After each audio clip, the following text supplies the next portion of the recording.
En fait, tu t'en rends compte plus tard, mais de chaque expérience, tu apprends. Tu te trompes, en fait, tous les jours, tu fais des erreurs. Et l'idée, voilà, c'est d'apprendre de ces erreurs, de faire preuve d'humilité. Tu peux te tromper, mais après, voilà, c'est se servir de ces erreurs-là pour rebondir. Souvent, on a des collabs qui arrivent ou des candidats et qui font de la saisie, enfin du traitement de dossier dans leur cabinet, mais n'ont pas cette relation-là client. Et en fait, c'est ça le plus intéressant dans le métier. C'est écouter le client, le comprendre son business, ses besoins. Plus vite tu vas prendre le lead sur la relation client, plus vite tu vas gagner en autonomie, en responsabilité, et tu vas pouvoir accompagner au mieux les clients, comprendre leur business. Tu n'apprends pas à manager, quoi. Même si tu lis des bouquins, tu as des cours de RH, etc. Enfin, le management, tu l'apprends au quotidien. Il y a des personnes chez qui c'est inné, il y en a d'autres chez qui c'est plus compliqué. Salut et bienvenue dans un nouvel épisode du podcast Counter. J'espère que vous allez bien parce qu'aujourd'hui, on va aborder un sujet qui est le suivant. C'est quoi la vraie vie d'un cabinet d'expertise comptable de 0 à 10 collaborateurs? Et quand on sait que le marché de l'expertise comptable, c'est essentiellement des cabinets de cette taille, et bah c'est pour ça qu'aujourd'hui, j'accueille Raphaël Madar, expert comptable. Salut Raphaël, très heureux de t'avoir dans le podcast. Salut Nicolas, merci, également très heureux de te rencontrer. Eh bah écoute, en plus, la première fois qu'on s'est vu, moi ça fait quelques temps que je te vois sur LinkedIn et je vois tes petites réactions à des sujets d'actualité et je me suis dit, tiens, il est intéressant, et on s'est vu la première fois au congrès de leurs experts C'est comptables. vrai, à Marseille. Exactement. Donc, le but de cette discussion et de cet échange, mes chers amis qui nous écoutez, alors déjà, on est disponible sur YouTube et sur toutes les plateformes. N'hésitez pas à balancer de la force et mettre les 5 étoiles partout parce que ça nous permet aussi d'avoir des invités comme Raphaël et autres dans l'émission. Et le but, c'est qu'on puisse aujourd'hui parler de semaines de 4 jours dans l'expertise comptable, d'autonomie, d'outils, de digitalisation, aussi du manager et du fondateur associé unique d'un cabinet d'expertise comptable, et aussi comment, dans une taille réduite comme ça, on arrive à créer de la flexibilité du temps de travail, qu'on arrive à avoir un taux de turnover est égal à 0. Zéro. Donc ça, c'est aussi remarquable. On y va pour cette discussion. Déjà, Raphaël, j'ai une première question à te poser. Qu'est-ce qui t'a donné envie de rejoindre la profession? C'est quoi qui t'est passé par la tête dans ton aventure personnelle pour rejoindre ce domaine-là? Parce que toi, tu as commencé par l'audit à la base. J'ai commencé par l'audit à la base, ouais. Mais moi, à la base, j'étais pas du tout dans l'objectif d'être expert comptable ou commissaire aux comptes. J'ai fait un bac S scientifique, toutes mes connaissances ensuite partent en école d'ingénieur, etc. Ah oui, d'accord. Donc j'ai fait comme eux. J'ai fait 1 an du coup en école de formation d'ingénieur pour devenir ce qu'on appelle développeur aujourd'hui, Ok. informatique. Mais au bout des 1 an, je me suis dit, bon, c'est pas fait pour moi. Toute la journée devant un ordinateur à coder, etc. J'ai besoin d'un métier, voilà, où il y a plus de contacts, de relationnel. Ok. Mais je ne savais pas trop quoi faire. Moi, mon père est avocat. On est une famille plutôt, voilà, profession libérale. Et je discutais avec mes parents. Mon père m'a dit un jour, bah, tiens, je connais un expert comptable, c'est un métier intéressant.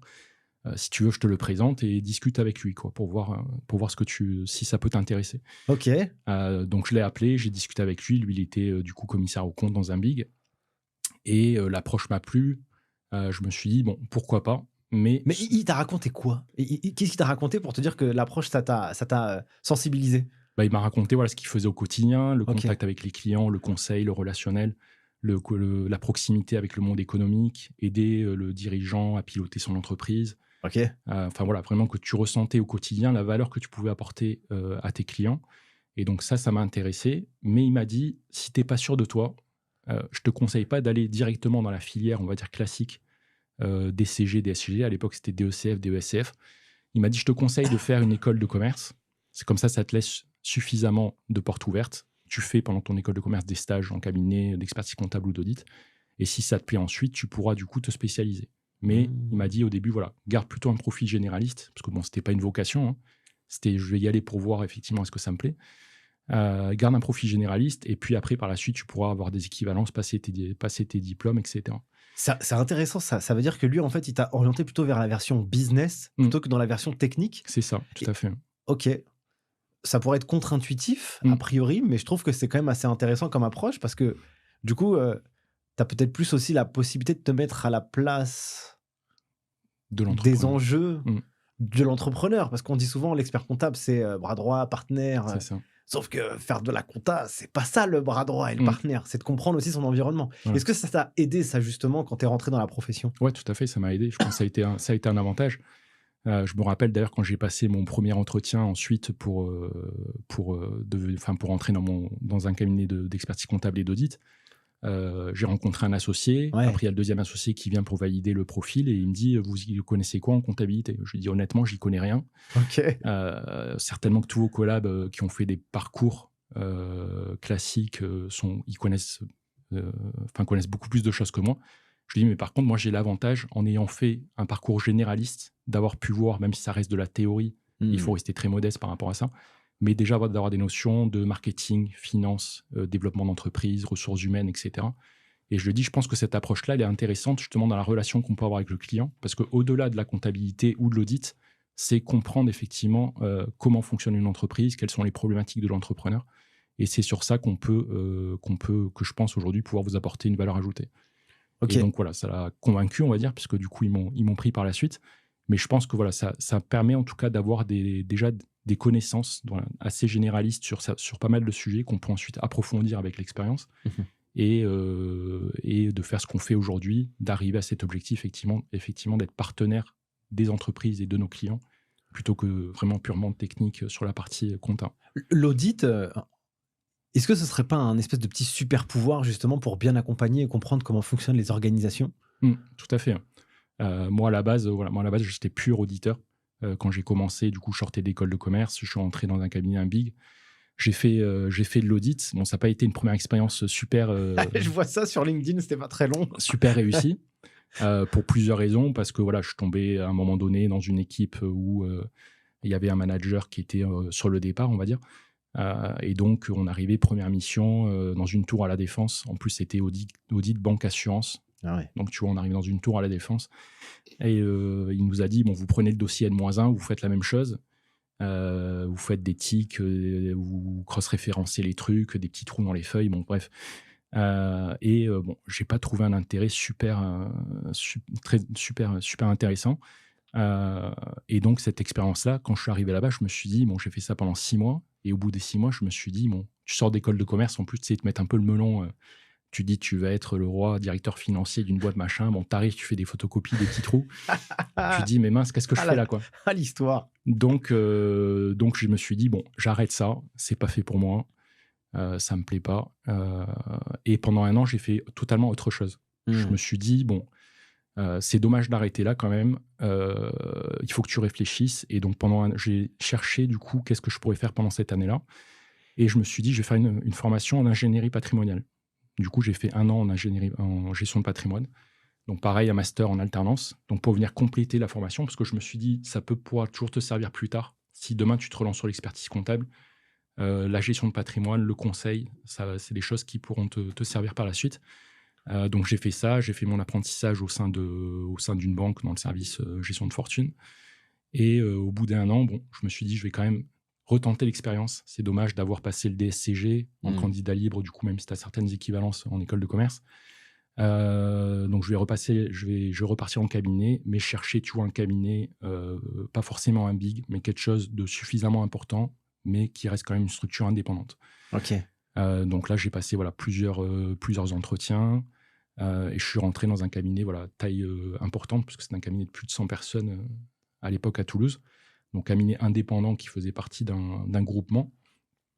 Et là, l'approche a été totalement différente. Effectivement, j'ai eu l'opportunité de travailler en direct avec des associés et de pouvoir surtout appréhender la globalité de la relation. C'est ça qui m'avait manqué en fait dans ma première expérience en audit.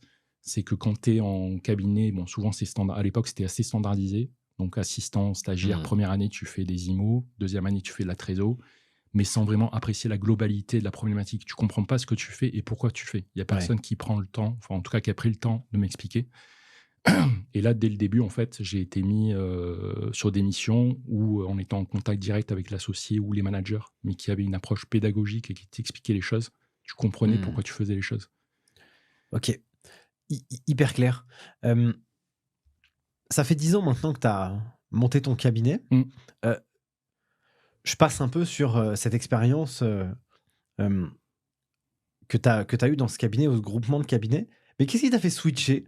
T'es resté quoi, à peu près 7 ans là-bas? C'est ça, Quasiment. tout à fait.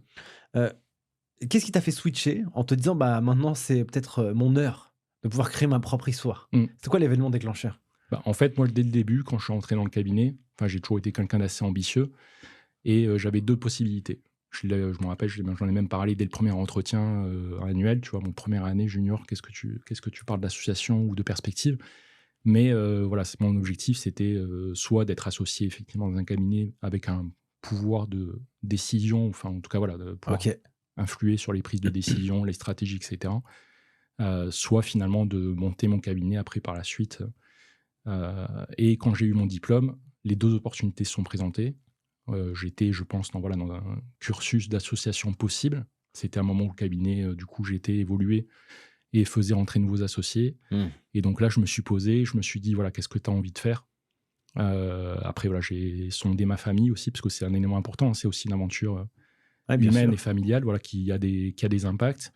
Et je me suis dit, bon, c'est le moment de te lancer, tu as 30 ans. Ma femme m'a poussé, m'a dit, bah écoute, vas-y, fonce. Alors au début, quand je lui ai dit, je vais y aller, je lui ai dit, bon, t'inquiète, je vais être indépendant. Tu vas voir, c'est la liberté. Je vais faire moins Oh, d'heures. l'arnaque! Ah, c'est ça. Je vais faire moins d'heures, je vais être plus dispo pour les enfants, etc. Bon, au final, la réalité, c'est pas du tout celle-là, puisque quand tu te lances, effectivement, bon, au début, tu as tout à construire, quoi. Alors là, c'est hyper intéressant. Parce que tu vois, on va aussi beaucoup idéaliser le monde de l'entrepreneuriat. Vas-y, tac et tout, 30 000 euros par mois en étant freelance à l'autre bout de la terre, c'est facile, etc. Non, c'est pas ça la vraie vie. Il faut Mm. charbonner. À quoi ressemble ta première année? Qu'est-ce que tu imaginais et qu'est-ce que tu as vraiment rencontré quand tu as lancé Sensei Partner? Bah, si tu veux, quand tu passes, je me rappellerai toujours le premier jour, quand tu passes d'un cabinet où tu as 100 personnes, avec un service social, un service juridique, un service audit, expertise comptable. Donc j'ai pris des bureaux dès le début. Bon, tu ouvres la porte de ton bureau, tu te sens un peu seul, quoi. Ah, tu m'étonnes. Puis Bonjour. je me suis dit, je vais prendre un truc suffisamment grand pour anticiper de la croissance. Et donc là, tu arrives, tu es tout seul, Ouais. et tu te dis, bon, qu'est-ce que je vais faire? Comment? Sachant que moi, en plus, je venais de la partie, j'avais fait tout le temps de l'audit, j'avais jamais fait d'expertise comptable auparavant. Parce que dans des cabinets qui sont de taille, on va dire, importante, c'est assez structuré. Quand tu es dans la partie audit, tu fais que de l'audit, expertise, que de l'expertise, c'est assez cloisonné. Et donc voilà, je me suis retrouvé face à ça. Et puis voilà, il fallait avancer, tu n'as pas le choix. Et comment tu finances? Est-ce que tu fais un emprunt? Est-ce que tu as une rupture conventionnelle? C'est quoi, en fait, aussi ta vie personnelle à ce moment-là, tu vois? Bah, après, voilà, j'ai eu la chance d'avoir une rupture conventionnelle. Donc Ouais. ça m'a aidé, ça a été cool de la part de l'ancien cabinet, effectivement. Bon, j'ai eu la rupture conventionnelle qui te permet de voir venir, en fait, pendant 2 ans. Ouais, bien sûr. Après, ça peut être aussi un piège. Je dis souvent aujourd'hui aux clients, parce que c'est l'expérience que j'ai vécue, je vois il y a pas mal de clients qui le vivent. Tu dis, tu es tranquille pendant 2 ans, tu as ton chômage qui tombe, donc tu te mets pas trop la pression. Ouais. Et 3 mois avant que la fin de tes droits au chômage, tu dis, ah mince, ça arrive, il faut que, Ouais. faut que j'accélère, quoi. Mais c'est sûr que c'est un confort. C'est un élément, voilà, qui est super intéressant en France, le fait de pouvoir financer, entre guillemets, la création d'entreprise. Puisque, bon, après, pour lancer un cabinet d'expertise comptable, on reste sur du service, donc tu n'as pas de gros investissements. C'est des locations de bureaux, des ordinateurs, et puis après, c'est faire marcher le cerveau, le réseau, etc., quoi. Ouais, carrément. Et donc, tu arrives, tu ouvres ce bureau, tu es seul. Est-ce que tu as une vision sur le cabinet? C'est quoi ta projection? Et qu'est-ce qui se passe dans cette première année? Bon, à l'époque, c'était pas pareil qu'aujourd'hui. C'est-à-dire qu'aujourd'hui, on a la chance, je dis toujours aux équipes qui nous entourent, aujourd'hui, tu as beaucoup de partage d'expérience. Tu vois, tu as beaucoup de podcasts, de gens qui partagent en public. Ouais, c'est vrai. Comment ils font, pourquoi, etc. C'est super inspirant. Et d'ailleurs, moi aussi, je m'en sers même après 10 ans. Tu vois, je vois tous les parcours qu'il y a qui sont vachement inspirants dans la profession. Donc, il y a ce partage-là qui est vachement enrichissant. Quand tu arrives et tu fondes ton cabinet il y a 10 ans, c'était pas du tout la même chose, quoi. Même si tu as fait une école de commerce, tu as évolué en cabinet d'audit, mais tu étais collaborateur, tu n'as pas forcément les réflexes des problématiques entrepreneurs. Et donc, je suis allé sans forcément, ça va pas être bien du tout ce que je vais dire, mais sans forcément avoir de stratégie. Ok. Après, j'avais la chance, entre guillemets, de savoir que quand je me lançais, j'avais d'une part, effectivement, ce système de chômage pendant 2 ans, et d'autre part, j'avais également des confrères qui m'amenaient des dossiers. Je faisais ce qu'on appelle la co-traitance ou de la sous-traitance en commissariat aux comptes. Donc, j'avais déjà une certaine sécurité, ok, mais ça peut être piégeux. Ouais, je vois. Parce que j'ai fait ça pendant 4-5 ans. Donc, moi, je rentrais des dossiers. mais principalement sur ma compétence principale qui était de l'audit. Donc, c'était soit de l'audit légal, soit contractuel ou des missions, commissariat à la transformation, commissariat aux apports, etc. Mais je n'avais pas cette fibre-là, expertise comptable, parce que je ne l'avais jamais touché du doigt. Et d'ailleurs, je raconte toujours, mais il ne faut pas le dire aux clients, mais ma première déclaration de TVA, quand je l'ai faite, c'était la première fois que je passais l'écriture de comptable. Tu vois. C'est ouf, c'est Donc, trop bien. J'ai mis 2 semaines pour la faire, tu vois. Est-ce que tu t'es pas trompé? Bon, pourtant, il y avait 3 factures, mais ceci étant, quand tu n'en as jamais fait, effectivement, mais bon, c'est aussi la réalité du truc, où tu passes d'un monde où tu es commissaire, enfin auditeur, donc tu as une approche globale, à un monde où tu te dis, bah maintenant, il faut que je fasse de l'expertise comptable, c'est beaucoup plus concret, tu as des échéances à respecter, tu as un suivi qui est beaucoup plus quotidien, régulier, etc. Donc, c'est vrai que c'est 2 métiers qui sont totalement différents, on va dire, en tout cas dans l'approche qu'on peut avoir et aussi dans la relation avec les clients. Donc, il y a eu cette période-là de 5-6 ans, on va dire, où j'ai fait principalement de l'audit. J'ai rentré quelques dossiers, des dossiers intéressants aussi. Par exemple, je peux te dire, la première fois que le premier dossier que j'ai rentré, j'étais même pas encore inscrit, du coup, j'avais pas encore mon calice. Et il y a une consoeur qui m'appelle, qui me dit tiens, j'ai un petit dossier pour toi en audit, est-ce que ça t'intéresse? Moi, c'est avec que je m'installais. Je lui dis ouais, vas-y, pourquoi pas, je prends. Il me dit c'est une société qui fait sa première levée de fonds et donc ils ont besoin d'un commissaire aux comptes, le fonds d'investissement. Voilà. Je lui dis ok, vas-y, envoie. Bon, il se trouve que j'ai pris ce dossier-là et que très petit, aujourd'hui, c'est devenu une licorne. Et donc, ça a été mon premier dossier. Qui est cette entreprise? On peut le dire ou pas? On peut le dire, ouais, c'est Lydia, du coup. Ah, ok. Qui fait de prestations de services de paiement. Tu vois, incroyable. Qui est, c'est une histoire de dingue. Qui a fait plusieurs levées de fonds. Et aujourd'hui, c'est devenu une entreprise énorme qu'on a accompagnée depuis le début, qu'on accompagne toujours aujourd'hui sur cette partie-là, commissariat aux comptes. Et ça a été notre premier client. Incroyable. Donc, ça veut dire que sur ces 0 à 5 ans, est-ce que toi, tu travailles seul, toujours dans ce bureau? C'est ça l'histoire, en fait. C'est ça l'histoire. Ouais. C'est incroyable. Donc, c'est-à-dire qu'en fait, de 0 à 10 collaborateurs, c'est-à-dire que de 0 à 10 ans, pendant 5 ans ou 6, du coup, si je comprends bien, tu vas faire ta vie d'entrepreneur. Donc, en fait, expert comptable solo, entre guillemets. Solopreneur, ouais. Ouais, exactement. Alors, c'est marrant, ça, parce que tu vois, je pense qu'il y en a beaucoup qui sont aussi dans ce cas de figure, mais si tu repartais en arrière, est-ce que tu aurais fait la même chose? Est-ce que ce chemin-là, qu'est-ce qui t'a appris? Comment tu as vécu, du coup, non pas cette première année, mais du coup, ces 5 ans ou 6 ans? Ouais, j'aurais pas du tout refait la même chose. Qu'est-ce que tu aurais fait, du coup? Parce que du coup, c'est vrai que moi, mon premier collab, enfin, mon premier recrutement, ça a été fait au bout de 4-5 ans, tu vois. Ouais. Et donc, pendant 4-5 ans, tu es tout seul. Bon, après, des fois, je partageais des bureaux avec des confrères. Donc, pareil, des experts comptables comme moi que j'avais connus dans le stage. Donc, on partageait des bureaux. Donc, ça permettait de faire du partage d'expérience. Mais c'est sûr que si c'était à refaire directement, je serais pas parti sur le même process, même si après, en fait, tu t'en rends compte plus tard. Mais de chaque expérience, tu apprends. Tu te trompes, en fait, tous les jours, tu fais des erreurs. Et l'idée, c'est d'apprendre de ces erreurs, de faire preuve d'humilité. On m'a toujours dit, il faut faire preuve d'humilité dans ce que tu fais. Tu peux te tromper. Mais après, c'est se servir de ces erreurs-là pour rebondir. C'est comme l'expérience, tu vois, en audit. Sur le coup, quand j'étais ce premier stage dans un big, sur le coup, tu te dis, c'était pas top, quoi. Mais au final, chaque expérience, même qui est pas top, tu t'en retires toujours quelque chose. Et ça te sert toujours par la suite. Mais voilà, si j'avais dû recommencer aujourd'hui, je pense que dès le début, je serais parti sur une autre stratégie, avec une autre idée en tête, développer plus vite. Voilà, ça nous aurait permis d'aller beaucoup plus vite. Là, c'est vrai qu'on connaît une croissance qui est très importante depuis 4-5 ans, depuis qu'on a changé du coup d'orientation, mais ça aurait pu aller beaucoup plus vite et avec beaucoup plus de monde. Même si après, l'objectif pour nous, c'est pas de monter une équipe de 50 ou 100, parce que c'est un autre environnement et une autre vision, mais ça aurait pu aller plus vite, ouais, effectivement. Hyper clair. Du coup, quand il y a 4 ans, tu te lances dans l'expertise comptable, là, tu vas être obligé d'apprendre des trucs nouveaux tous les jours. Là, tu te mets comme un espèce d'éternel apprenant. C'est ça. Comment tu vis ça? Est-ce que c'est pas trop difficile? T'as pas peur de te tromper? Tu vois, même l'état émotionnel, comment tu le gères aussi? Bon, après, je faisais 90% d'audit. Après, je faisais un peu d'expertise comptable à côté quand même, mais c'est ce qu'on appelle l'expertise comptable. Voilà, je prenais des connaissances de la famille, tu vois, des gens qui savent que tu t'es installé, qui te donnent des petits dossiers. Mais bon, donc c'était déjà, mais bon, ça restait, on va dire, assez artisanal. Et donc là, quand tu te dis effectivement, tu te lances dans l'expertise comptable sans jamais en avoir fait.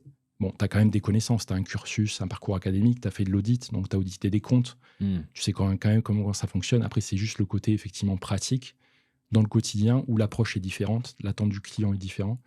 Dans le commissariat aux comptes, tu es sur une approche, on va dire, il faut un commissariat aux comptes, c'est obligatoire, donc le client te prend. Dans la partie expertise comptable, c'est du contact au quotidien, des échanges, et c'est une approche vraiment contractuelle où nous, notre objectif, c'est vraiment d'être du coup pas un fournisseur pour le client, mais un partenaire. Et pour être ce partenaire-là, il y a plusieurs éléments à mettre en place dans l'approche que tu as avec lui, bien comprendre son business, etc. On en reparlera peut-être après par la suite. Mais voilà, ça a été un apprentissage, et c'est un apprentissage au quotidien. De toute façon, c'est aussi ça qui fait aussi la richesse de notre métier. Ouais, carrément. C'est qu'on apprend en fait tous les jours. Il n'y a pas un jour qui est pareil que l'autre. Et c'est pour ça que je dis quand il faut faire preuve d'humilité. Ça m'arrive des fois de me tromper, ou ça arrive à des équipes de se tromper. L'idée, c'est d'apprendre de ça et après de mettre en place des choses pour éviter de refaire la même erreur. Quand, tu vois, j'imagine que le jour où tu as pris tes bureaux, tu avais une émotion, tu vois, et quand tu vas recruter cette première personne qui va rejoindre le cabinet, comment tu la trouves, déjà, cette personne, et qu'est-ce que tu lui racontes? Parce que tu as grandi dans un environnement où même il y a la loi Pacte qui est arrivée à un certain moment, donc il faut s'adapter. C'est ça. C'est quoi cette histoire là? Bah écoute, effectivement, il y a la loi Pacte qui est passée, donc c'est pour ça aussi qu'on a aussi pivoté du fait de la loi Pacte, parce que bon, c'est vrai que la loi Pacte a quand même diminué significativement le périmètre d'intervention des commissaires aux comptes, et donc il fallait rebondir. Et donc voilà, il fallait pivoter et développer, mais de manière accélérée, cette partie-là, expertise comptable. Et donc la première personne, donc du coup c'était Aude qui nous a rejoint en premier en tant que collaboratrice. On l'a trouvée, je l'ai trouvée j'étais sur LinkedIn, je cherchais des profils, tu sais, tu descends, tu fais une recherche DSCG Toulouse, et donc là tu envoies des messages, je recherche quelqu'un pour le développement du cabinet, etc. Bon, au début tu es obligé pas d'inventer une histoire, mais d'écrire une histoire et de donner envie. Tu vois, tu es dans une opération où il faut que tu donnes envie aux candidats de venir. Puis après, j'ai contacté plusieurs candidats, elle m'a répondu, on a fait un entretien, donc je lui ai expliqué comment est-ce qu'on travaillait, quels étaient les objectifs. Nous, dès le début, du coup, en 2021, quand elle est arrivée, juste avant, on avait migré sur Penny Lane. Donc j'étais dans une optique en fait de digitaliser au maximum tous les process pour deux raisons. Donc d'une part, que les collaborateurs gagnent en confort de travail, c'est un élément qui est important, mais également que l'expérience client soit au top le plus possible. Aujourd'hui, les clients, ils ont besoin d'avoir une expérience qui est irréprochable. Ils ont tous les jours des applications dans leur téléphone, etc. L'idée, c'était qu'ils puissent, pareil, du coup, communiquer facilement avec leur expert comptable, échanger de l'information de manière la plus fluide possible, pour ensuite dégager du temps sur la partie accompagnement et conseil, qui est vraiment, du coup, la valeur ajoutée qu'on peut apporter à nos clients. Donc, je n'ai pas vendu du rêve, mais moi, j'essaie toujours en entretien, tu vois, d'être le plus objectif, le plus réaliste possible. L'idée, c'est pas de vendre du rêve à un candidat et de lui promettre monts et merveilles, et au final, lui, il se retrouve déçu, il est frustré, et puis après, derrière, ça entraîne des problématiques. J'essaie toujours d'être le plus terre-à-terre possible, de dire, voilà, qu'est-ce qu'on va faire, comment on va le faire, et après, l'idée, c'est d'être aussi dans une démarche collaborative. Chaque collaborateur est important, et l'idée, c'est qu'on puisse faire grandir ensemble le cabinet. T'as un profil ingénieur à la base, tu vois, et donc le code, la technique, la technologie, t'as quand même baigné un peu dedans dans très peu ton histoire. Mais c'est pas comme si que t'étais non plus hyper novice un peu dans le sujet. Et donc quand tu me parles de digitalisation, d'automatisation, ça me parle. Penny Lane à la base, quand ils se sont lancés, tu vois, en 2020 ou 2021, ça reste encore pas le produit tel qu'on le connaît aujourd'hui. Pourquoi leur avoir fait confiance, et en quoi c'est un game changer aussi pour l'accompagnement des clients de ton cabinet? Ouais. Effectivement, quand ils se sont lancés, au tout début, nous, on a toujours été, quand j'ai lancé la partie expertise comptable, au début, on avait choisi un autre outil qui était aussi un outil prometteur, mais qui finalement, ça n'a pas évolué comme on le souhaitait. On avait des échanges régulièrement avec les fondateurs, on demandait des améliorations par rapport à une vision qu'on estimait, là où on estimait qu'il fallait aller, mais bon, je comprends, on est une petite structure à Toulouse. Bon, Raphaël Madar, Sensea Partners, tu vas pas nous apprendre le métier, quoi. Je vois. Donc voilà, on a essayé pendant 3 ans, on a essuyé les plâtres, et puis au final, ça n'a pas été. Donc à un moment donné, il fallait faire un choix, et je sais plus comment je suis tombé sur Penny Lane, mais ça a été un échange assez constructif Tu connais du coup Arthur et toute l'équipe. Ouais, bien sûr. Ils ont une force aussi, c'est qu'ils font preuve de vachement d'humilité. Bon, c'est quand même des gars qui ont construit un truc assez impressionnant. Mais ils sont dans l'écoute et ils sont là pour apprendre et co-construire en fait l'outil. Et le premier échange qu'on a eu, en fait, ils nous ont présenté ce qu'ils voulaient faire. Donc ça a été surtout, voilà, ils nous ont présenté leur vision, comment est-ce qu'ils voulaient le faire, dans quel délai, avec la fameuse roadmap. Et le problématique des roadmaps, souvent, c'est qu'elles ne sont pas respectées. Et en fait, on a retrouvé dans ce premier échange toutes les demandes d'évolution qu'on avait demandées à notre précédent partenaire. En fait, elles étaient déjà dans Pennyline. Et donc là, du coup, on s'est dit, bon, au final, on ne s'était pas trop planté. Et là, on a un outil qui, certes, n'est pas parfait. Peut-être qu'il est... Enfin, aujourd'hui, d'ailleurs, on dit que tout le marché évolue tellement vite qu'il n'existe pas d'outil parfait parmi les nouveaux acteurs. Carrément. Mais l'idée, voilà, c'est quelle est la vision, où est-ce qu'ils veulent aller et comment est-ce qu'ils veulent le faire. Donc après, c'est sûr que c'est plus facile de choisir Pennyline, enfin de choisir un nouvel outil, quel que soit l'outil, de faire une migration quand tu as 30-40 dossiers d'expertise comptable, c'est clair. que quand tu en as 1500. Ouais, tu vois, c'est clair. on a aussi l'avantage et l'inconvénient, c'est qu'on a aussi cette agilité, cette flexibilité. Quand je veux mettre en place un truc, je regarde, je teste, ça fonctionne, je dis OK, on y va. Et puis on y allait. Mais c'est vrai qu'à l'époque, voilà, on me disait, je discutais avec mon frère, il me disait, mais qu'est-ce que tu vas aller sur Pennyline? Ils sont tout neufs, l'outil n'est pas encore parfait, etc. Je dis, ouais, mais écoute, j'ai envie de tenter le coup. De toute façon, on sort d'un truc où c'était pas top, on n'a rien à perdre. Et donc, on a fait cette migration-là, effectivement, à ce moment. Et toi, alors, justement, c'est quoi la vision que tu vends à cette première collaboratrice qui vient chez toi? Et tu dis, on n'est pas là pour vendre du rêve, j'essaie d'être très terre à terre. C'est quoi le discours que tu tiens aux personnes qui veulent te rejoindre? Tu vois, pour aussi apporter aussi du contexte, soit à des candidats qui nous écoutent, qui peuvent se dire, tiens, ils peuvent postuler chez toi, ou alors même des confrères ou des collaborateurs qui...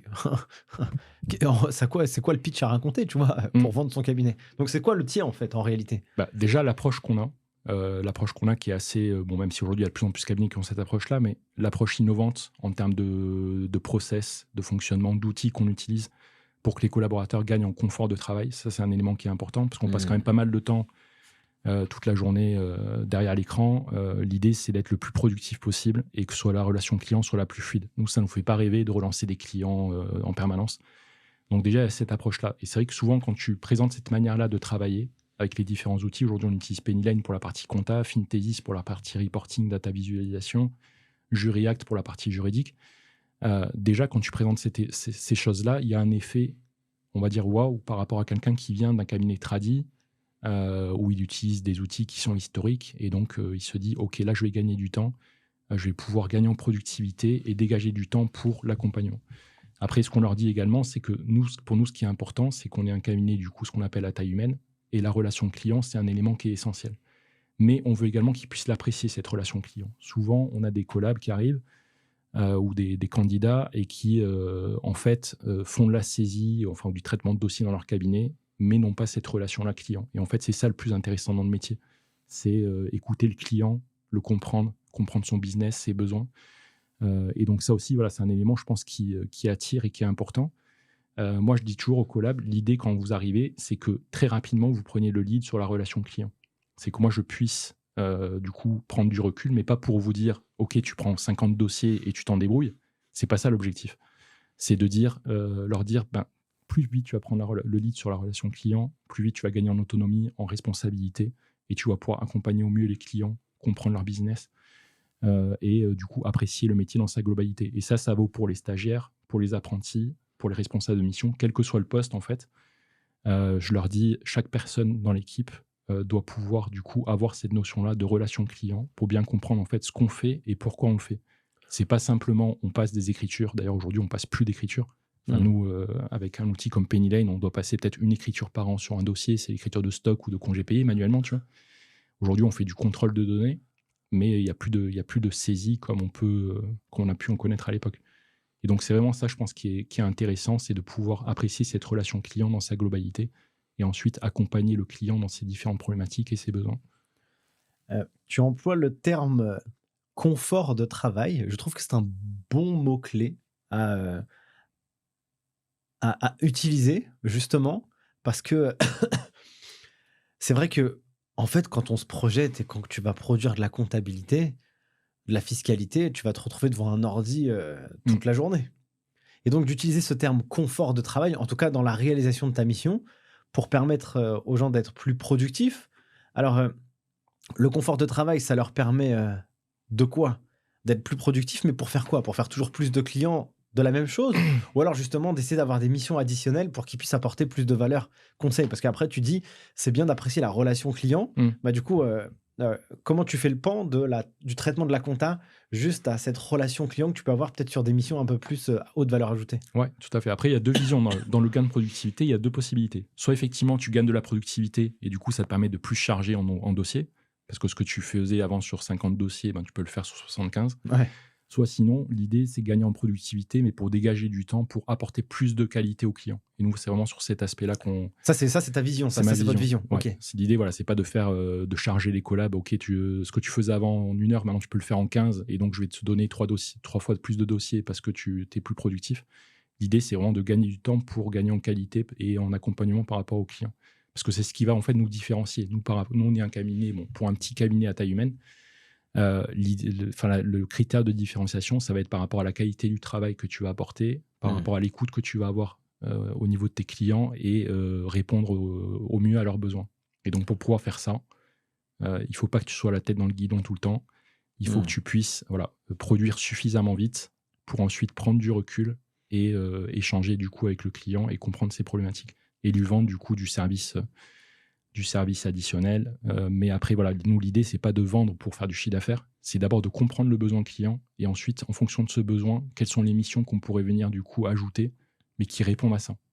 Donc, tu emploies aussi le terme apprécier la relation client. On va permettre ou aider les membres de l'équipe à apprécier la relation client. Mais tu sais, des fois, tu n'as pas envie peut-être de discuter avec lui. Est-ce que toi, c'est une thèse de recrutement quand tu vas intégrer les collabs qui puisse justement aller à la rencontre pour un peu aller les déranger, pour aller, ah, tiens, j'ai vu ça, pour vraiment être proactif aussi dans la démarche.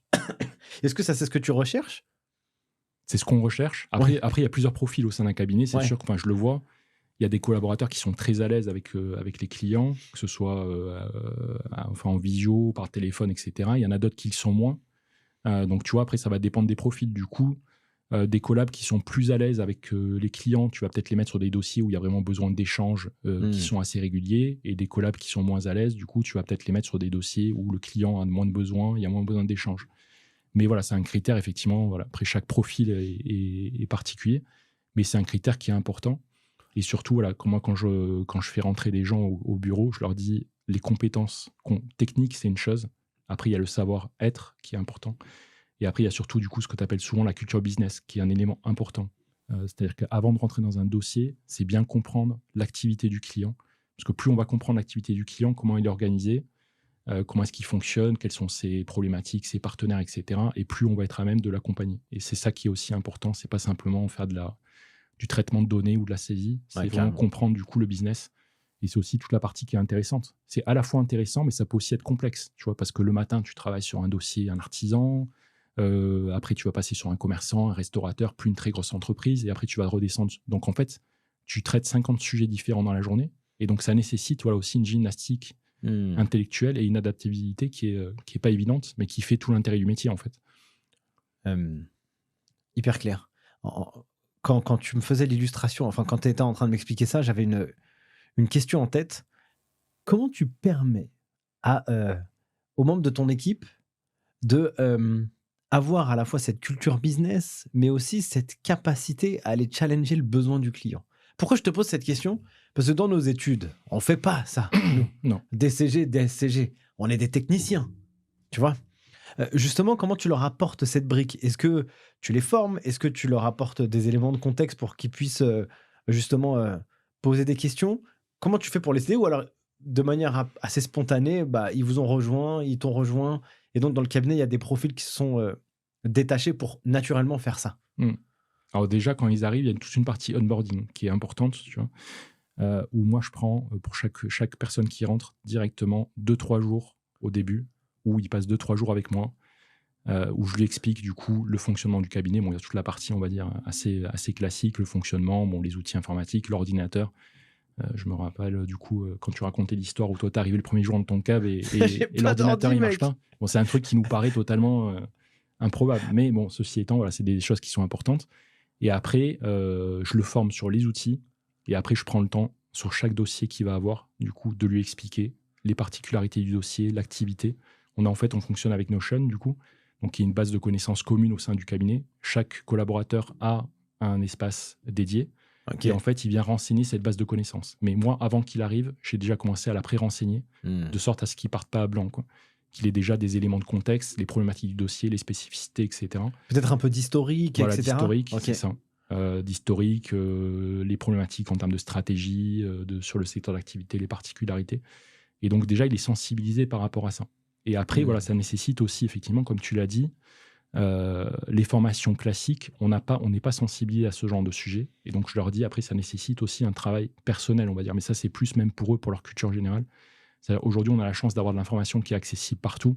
Donc, c'est aller écouter des podcasts, regarder, enfin voilà, c'est plus de l'auto-formation. Et après, je dirais, comme en fait, ils sont au contact, c'est-à-dire qu'ils sont avec moi en permanence, donc les premiers rendez-vous, on les fait ensemble, je ne vais pas les lâcher dans la nature.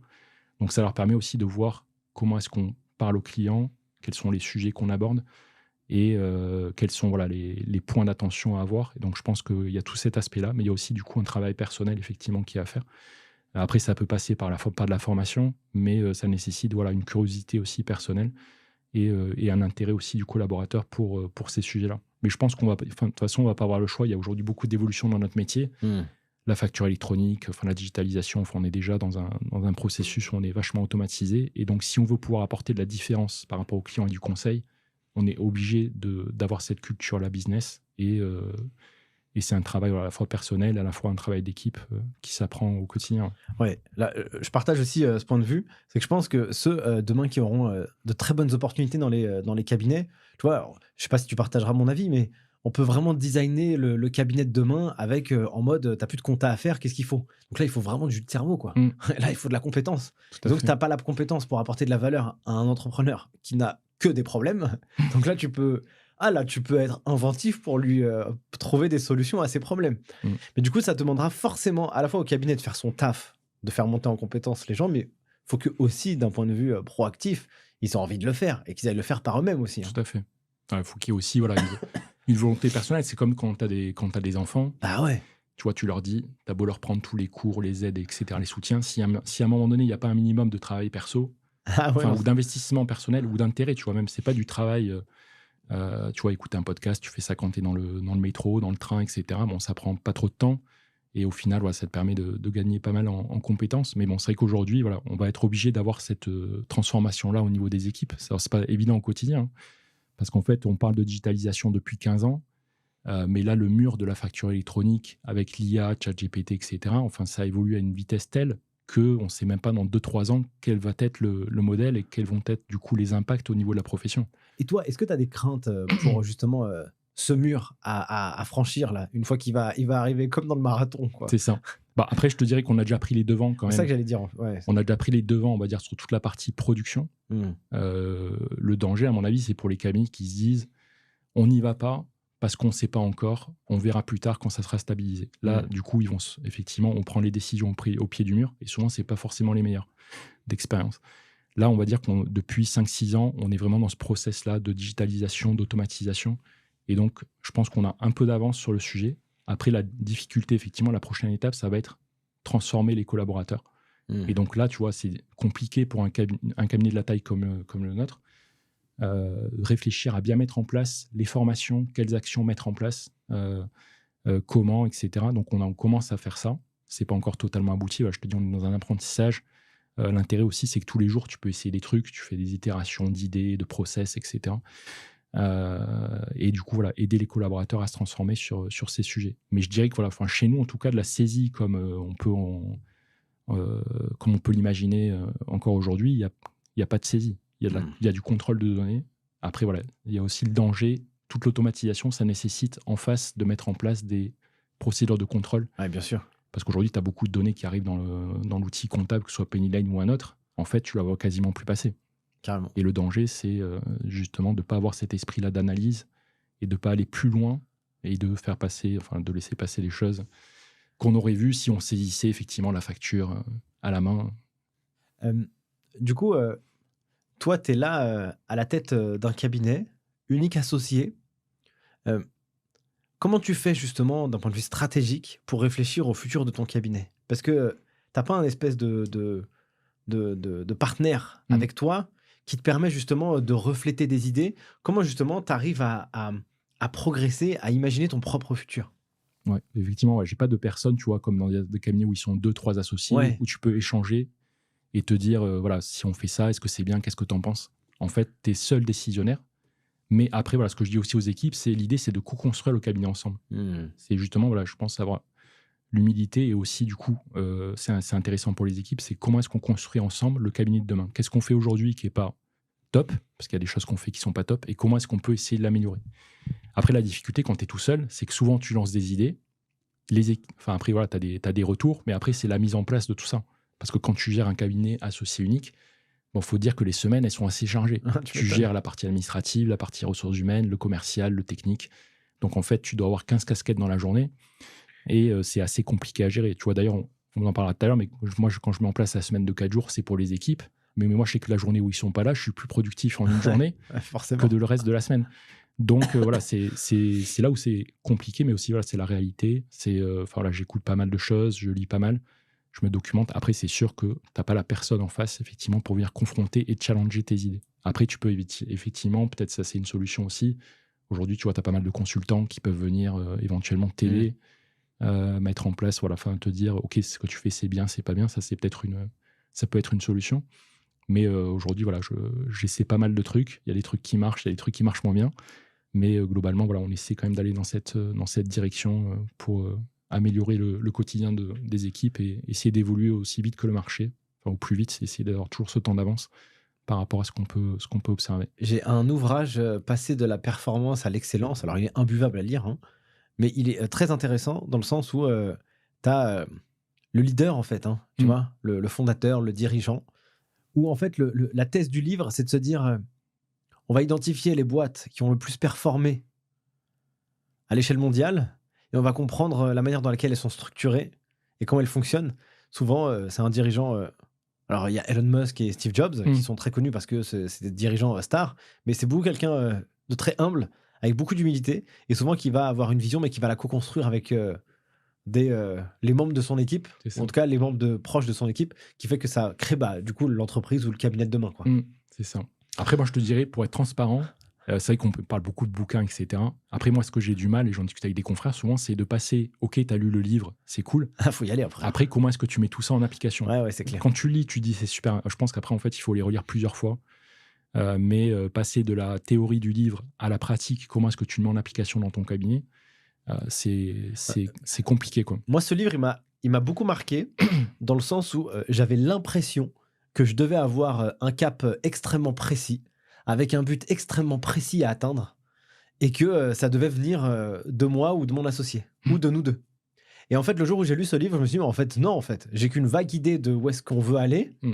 J'y crois fermement, mais du coup, la manière dans laquelle on va y aller, avec quel chemin, du coup, ça va être des gens qui vont être beaucoup plus intelligents sur certains pans, qui vont m'aider justement à l'affiner». Et en fait, c'est la seule chose que m'a appris ce livre. Alors après, il y a plein de trucs, mais je vais en ai retiré une. Mmh. Ça, je trouve que ça m'a... Après, moi, ça, c'est la première chose qu'on m'avait dit, tu vois, à l'époque, quand j'ai commencé le métier, on m'a dit, il faut avoir l'humilité de s'entourer de gens plus intelligents que toi. Ouais, bah, tu vois? Et c'est comme ça, en fait, que tu réussis. Il faut pas avoir peur, en fait, de...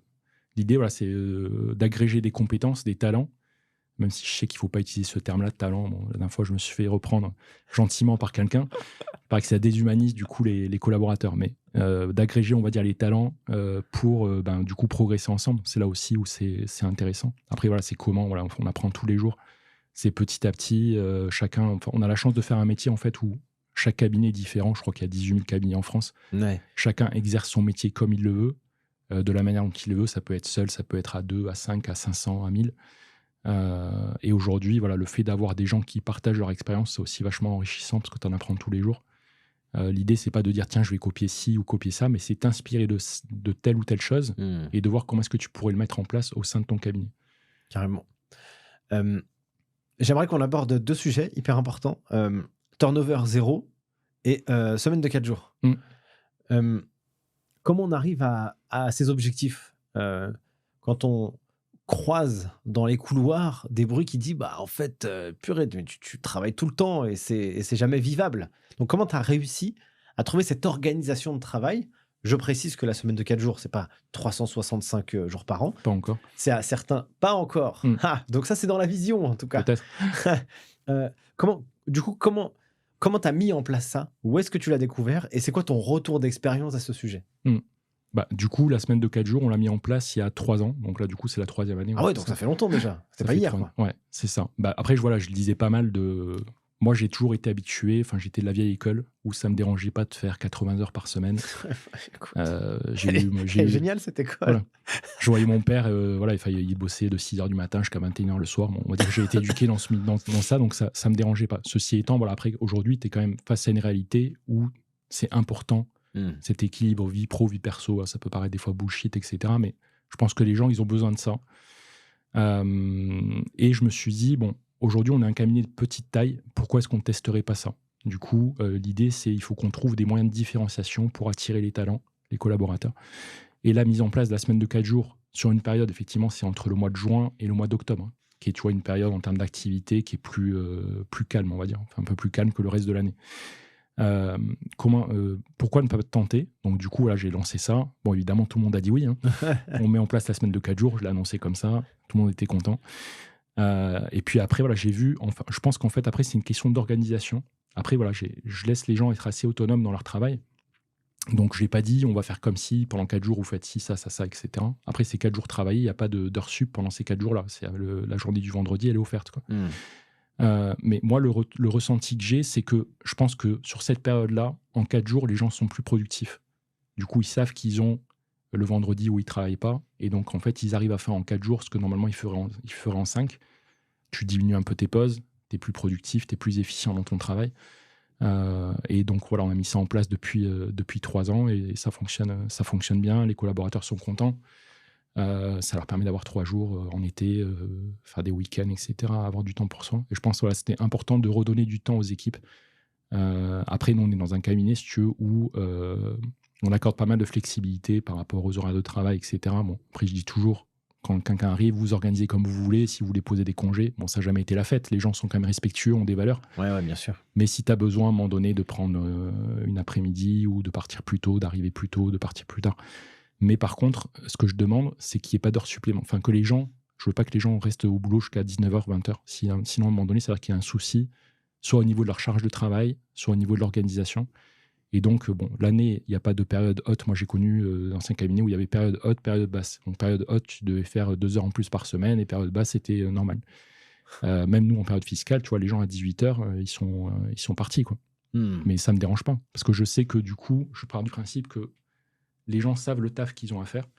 Ils sont responsabilisés, autonomes. Et donc, à partir du moment où chacun est autonome et responsabilisé, ça pose pas de soucis. Après, ça peut arriver exceptionnellement que quelqu'un reste, tu vois, beaucoup plus tard, jusqu'à 19h, 19h30. Mais c'est de l'exceptionnel, c'est pas la règle. Et c'est vrai que quand tu dis ça, du coup, tu discutes avec d'autres cabinets ou même des retours de collab que je peux avoir. La dernière personne, la Elise, que j'ai recrutée, c'est vrai qu'elle avait des horaires, finissait à 21h30, 22h le soir. Quand tu as un enfant, c'est un truc qui n'est pas aujourd'hui envisageable et c'est pas normal. Tu vois. Donc l'idée, c'est que chaque personne ait la charge de travail qui soit adéquate. Après, moi, ça m'arrive de rentrer des fois des dossiers et t'as pas l'équipe en face, tu vois. Mais par contre, ce que je fais, c'est pas le truc, la légende urbaine où tu as l'associé qui passe dans les bureaux, qui dit allez, j'ai récupéré 10 dossiers, tiens, je te les balance, tu t'en occupes. Si j'ai pas l'équipe en face, je prends moi les dossiers et à partir du moment où j'aurai la ressource nécessaire, je l'affecterai à quelqu'un. Mais pour toujours garder cet équilibre entre le besoin d'avoir un portefeuille qui soit adapté à chaque collaborateur pour pouvoir apporter toujours le même niveau de qualité. C'est un élément qui est important. Donc en fait, ça veut dire qu'il faut, il faut aussi accepter que des fois tu es ralenti dans ta croissance ou de entre guillemets, de ne pas être trop gourmand parce que tu pourrais dire, tiens, j'ai 10 clients qui peuvent venir, du coup, je les rentre ou je les rentre pas ou pas maintenant. C'est-à-dire que j'attends de staffer au fur et à mesure pour que la charge de travail elle puisse être équilibrée pour tout le monde. Toi, tu dis que tu donnes de l'autonomie aux gens, mais comment tu t'assures aussi de la qualité du travail rendu? Après, moi, déjà, les collabs qui sont au sein de l'équipe savent que dès qu'il y a un souci, ils peuvent venir me voir. C'est aussi l'avantage d'être une petite structure, un petit cabinet. L'idée, c'est d'échanger au fur et à mesure. Moi, je ne suis pas fan de la réunion hebdomadaire ou mensuel, etc. Même si c'est quelque chose qu'il faut qu'on mette en place. J'en ai déjà parlé aux équipes. Ça fait 2 ans que je leur dis, tiens, pendant la période fiscale, la fameuse, tous les lundis, on fait un point, etc. Bon, ça dure les 2 premières semaines de janvier. Après, hop, c'est passé aux oubliettes. Mais par contre, voilà, les collabs savent que dès qu'il y a un souci, ils peuvent venir me voir, on en discute et on déboucle le problème ensemble. C'est aussi ça, du coup, qui fait qu'on a cette qualité-là. Et après, moi, par contre, je passe sur tous les dossiers. C'est-à-dire qu'il n'y a aucun dossier qui sort du cabinet sans que je l'ai revu. C'est pas simplement signer un dossier, j'ai facturé mes honoraires, je suis content. C'est du coup chaque dossier qui sort. Du coup, je l'ai revu en amont. On a fait le point, identifié les problématiques au fur et à mesure. Le fait aussi d'avoir un outil, d'être totalement digitalisé, ça permet de traiter les sujets au fur et à mesure. C'est pas traiter les sujets en janvier, février, mars de l'année suivante. C'est comme le dossier, il est clean à 95% en permanence, parce qu'on est en traitement en flux continu. On peut identifier les problématiques au fur et à mesure et donc faire attention à cette qualité-là. Après, il y a toujours des trous dans la raquette.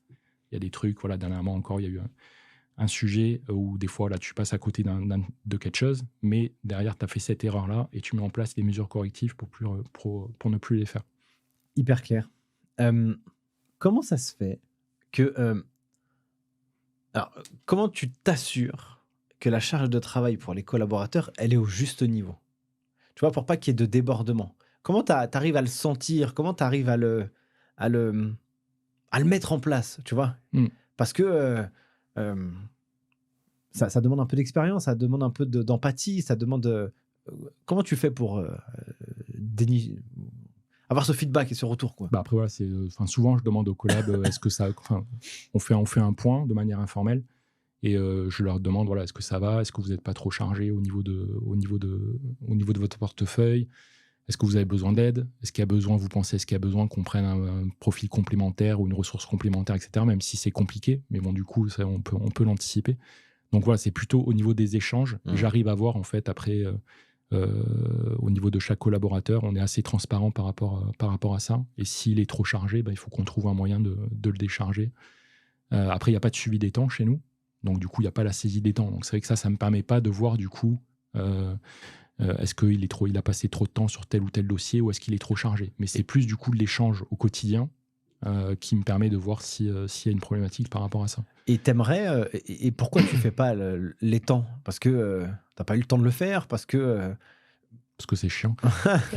Non, parce que moi, je l'ai fait quand j'étais en cabinet. Bon, c'est vrai que les temps, pour que ce soit vraiment pertinent, il faut les saisir au fur et à mesure. Moi, je me rappelle, des fois, on ne saisissait pas les temps pendant 1 mois, et puis l'associé venait nous voir, il nous disait, vous n'avez pas saisi les temps. Et là, avec 1 mois de recul, tu saisis des trucs qui ne sont pas forcément justes. Ouais.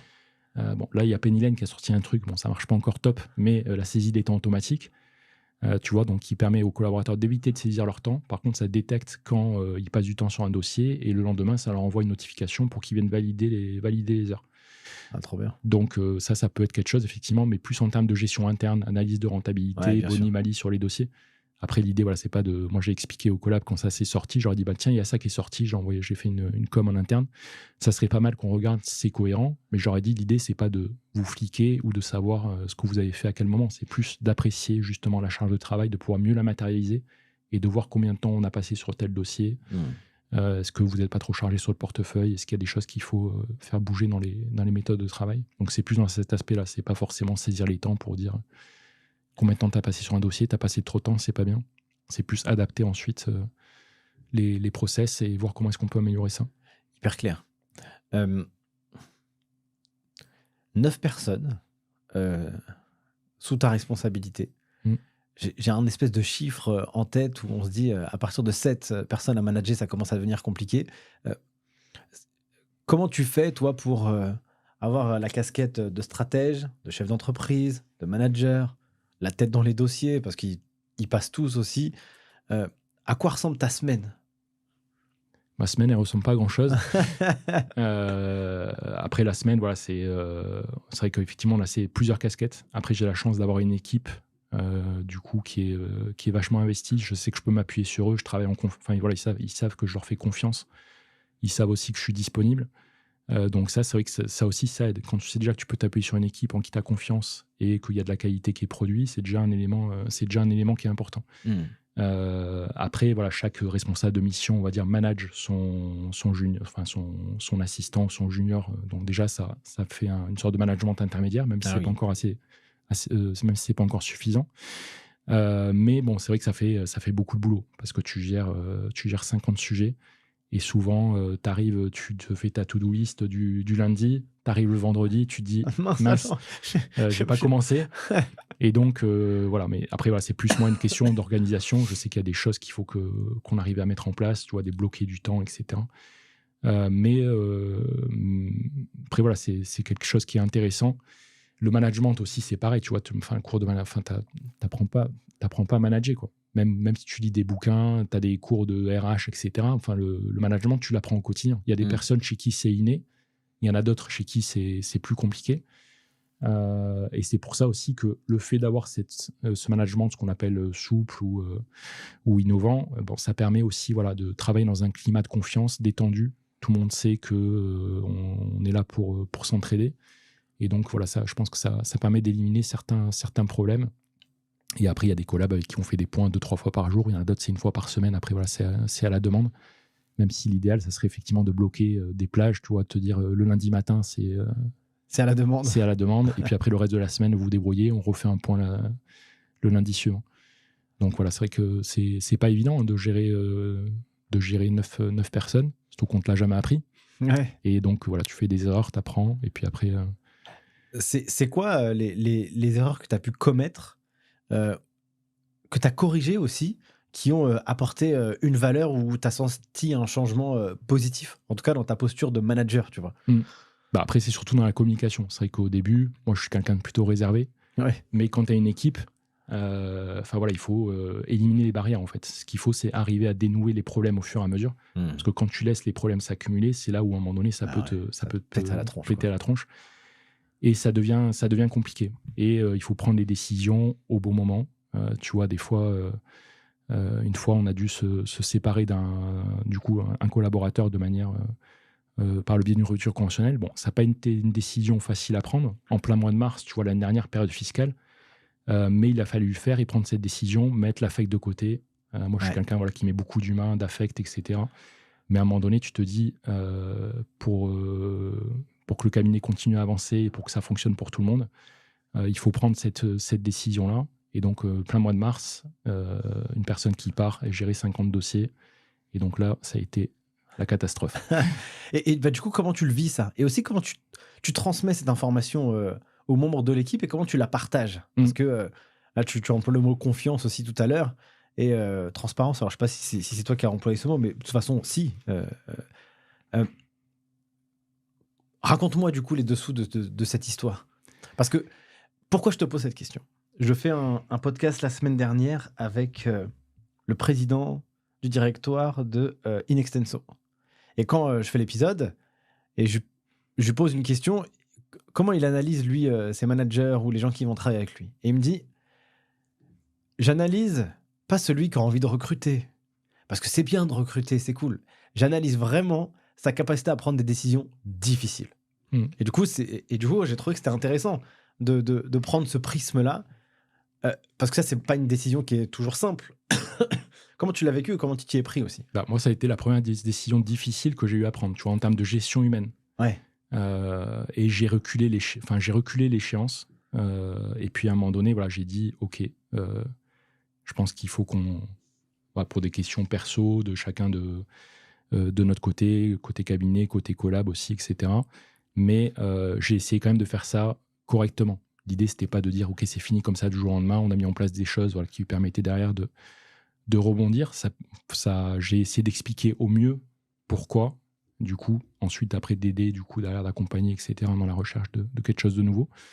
Et voilà, après, c'était en échangeant avec les équipes, je me suis rendu compte qu'à un moment donné, il y avait une décision à prendre et que si je prenais pas cette décision-là, potentiellement, ça mettait pas en danger, mais ça pouvait... ternir un peu le collectif, quoi. Ouais, c'est ça. Parce que quand tu recrutes quelqu'un, en fait, la difficulté que tu as aussi dans un cabinet de 10 ou de 15, c'est que tu as le savoir-faire, c'est une chose, tu as le savoir-être, mais tu as une troisième composante, je dis toujours, c'est il faut aussi veiller à ce que la personne puisse s'intégrer au sein de l'équipe. Ah, c'est clair. Quand tu es 150 ou 200, tu t'entends pas avec une personne, c'est pas grave, tu en as 99 à côté. Quand tu es 9, 10... Ah, c'est là, la pomme... Tu vois, c'est plus compliqué. Ah ouais, et donc, tu as cette troisième composante à prendre en compte, sachant quand tu fais passer un entretien, c'est compliqué. Parce que tu as 1 heure, tu reçois le candidat. Donc, tu dois évaluer son savoir-faire, son savoir-être et te dire est-ce que ce candidat-là, ça va matcher avec les autres. Et ça, c'est un Carrément. élément qui est fondamental pour nous. D'ailleurs, tu vois, le dernier recrutement qu'on a fait, alors ça a pas été, on n'a pas été totalement au bout, mais on cherchait un stagiaire, un stage de 6 mois là, pour le mois de janvier. Je me suis dit, bon, au final, c'est les équipes qui travaillent avec les collabs. Donc, on va essayer un truc, on va impliquer les équipes dans le recrutement. Donc, il y avait une journée porte ouverte, Master CCA. Donc, j'ai dit aux équipes, OK, vous récupérez les CV, on en sélectionne et vous faites passer les entretiens. Trop bien. Parce que c'est vous qui allez, au final, travailler avec et il faut que c'est important. D'une part, que vous voyez si la personne peut correspondre au reste de l'équipe. Et d'autre part, ça les implique aussi dans le process de recrutement. Tu vois. Mais bon, ça n'a pas été totalement... Au final, on avait détecté une candidate qui était top. Et l'erreur que j'ai fait, mais tu vois, là aussi, tu apprends, c'est que au final, la candidate n'est pas venue parce qu'elle n'a pas eu d'entretien avec l'expert comptable. Ah, ok, d'accord. Tu vois, Hyper intéressant. on lui a dit oui. Elle a vachement accroché au niveau de l'équipe. Et donc après, moi, quand je l'ai appelée, elle m'a dit désolé, j'ai pris ma décision parce que tous les autres cabinets, j'ai eu l'entretien avec l'expert comptable, mais elle n'avait pas vu les équipes. Ouais. Et là, justement, moi, je lui ai expliqué la démarche. Je lui ai dit, mais justement, en fait, on a voulu essayer quelque chose de nouveau. Vous allez travailler au quotidien avec les équipes. C'est important que les équipes soient impliquées dans le process de recrutement pour apporter aussi de la valeur, ce qu'ils vivent au quotidien, être transparent, etc. Et donc, on a essayé ça. Et elle m'a dit, ouais, je suis désolé, votre cabinet m'intéressait vachement, mais j'ai déjà dit oui. Je peux pas dire maintenant revenir sur ma parole. Donc ça aussi, c'est un élément qui est important. Je vais pas lui dire. Ouais, bah, évidemment. Je vais pas lui dire si reviens sur ta parole et puis c'est pas grave, tu plantes l'autre. Bon, sachant que moi, ça m'est déjà arrivé une fois. Je voudrais pas qu'on le fasse à un confrère. Ouais. Mais du coup, elle m'a dit l'année prochaine, avec plaisir. Mais voilà, ça a été aussi une expérience. Je me suis dit, je vais impliquer les collabs dans le truc. Ils ont vachement bien fait le job. Mais il manquait ce truc-là. Alors qu'en fait, tu vois, avec l'équipe, on se disait, OK, le candidat, il rencontre l'associé dans le cabinet, c'était un gros truc, mais en fait, l'associé, il va le rencontrer juste au moment de son recrutement. Après, dans les 6 mois de stage, il va plus jamais le voir. Là, en fait, on a essayé de faire l'inverse, sachant que moi, tous les collabs sont en relation directe avec moi. Mais il manquait ce truc, en fait, de dire, tiens, il y a le fondateur de Sensea Partners qui m'a appelé, il m'a expliqué comment ça allait fonctionner. J'ai accroché au niveau des équipes, mais je n'ai pas eu, du coup, cet entretien avec l'associé. Et du coup, on est passé à côté. D'une bonne intention, tu vois, en fait, ça s'est transformé en expérience pas top. Feedback hyper intéressant. Aussi, on discutait en off juste avant. Voilà, la pénurie des talents, c'est un vrai sujet dans la profession. Et là, vous avez recruté il n'y a pas longtemps un alternant, c'est ça ? C'est ça, un alternant. Qui n'est pas du tout issu de l'expertise comptable. Raconte-moi un peu, c'est quoi cette histoire ? Ouais. En fait, nous, les alternants, tu vois, on essaie de les booker, parce qu'aujourd'hui, c'est vrai qu'il y a une pénurie, et donc on essaie de se positionner sur les alternants dès le mois de février-mars. Et donc, on avait trouvé un alternant au mois de février-mars qui devait rentrer en septembre. Et la veille de son arrivée, il m'envoie un SMS, il me dit « Désolé, je ne pourrais pas venir ». Le problème, c'est que quand tu es le 2 septembre ou le 3, derrière, trouver une solution de remplacement, c'est vachement compliqué. Et après, donc, du coup, j'en ai parlé aux équipes. Je leur ai dit, ça va être compliqué. Trouver quelqu'un maintenant de qualité à cette période-là, c'est pas facile. Mais faites marcher votre réseau. Moi, je fonctionne pas mal comme ça. Du coup, avec les équipes, aujourd'hui, il y a peut-être la moitié de l'équipe qui est venue sur recommandation de quelqu'un qui est déjà au cabinet. Tu vois, ça permet aussi d'être sûr que les personnes partagent les mêmes valeurs, etc. Et en plus, voilà, ça permet aussi d'intéresser les équipes par rapport à ce sujet-là. Et donc, il y a une alternante qui est chez nous qui m'a dit tiens, je connais quelqu'un, Séraphin. Il est intéressé pour faire de la compta. Je lui ai dit OK, dis-lui qu'il m'envoie un CV. Donc, il me fait passer son CV. Au début, je vois le CV. Tu te dis non, hors sol, hors sujet. C'est pas dans le. Enfin, en tout cas, c'était pas un profil classique. Tu vois. Je vois. Il a une formation plutôt école de commerce, business développement, pas formation DCG ou BTS compta. Mais je me suis dit je vais quand même le recevoir. Par curiosité, en plus il est recommandé par un collab, donc au moins par respect, tu vois. En plus il habitait juste en face, donc il avait juste à traverser la rue, c'était pratique. Ah ouais, ok. Donc je l'ai reçu, je lui ai expliqué, essayer de comprendre ses motivations, lui expliquer ce qu'on faisait au bureau, comment est-ce qu'on travaillait. Je lui ai dit, vous connaissez telle et telle personne, ils vous ont expliqué ce qu'on fait, voilà ce qu'on peut vous apporter, mais est-ce que vous êtes sûr de vouloir faire ça ? Sachant qu'il avait déjà, du coup, une proposition d'embauche dans l'alternance dans une autre société. Donc son truc, il était déjà booké. Il me dit, oui, je suis sûr, ça m'intéresse, etc. Et donc, en fait, c'est ce qui a été important, c'est sa motivation. C'est-à-dire qu'après leur expliquer ce qu'il allait faire, peut-être les manquements qu'il pourrait avoir au début, parce qu'il n'avait pas les bases de compta, c'est quelque chose qu'il fallait qu'il apprenne, tu vois. Donc je lui ai dit, bon, je vais prendre le temps de réfléchir.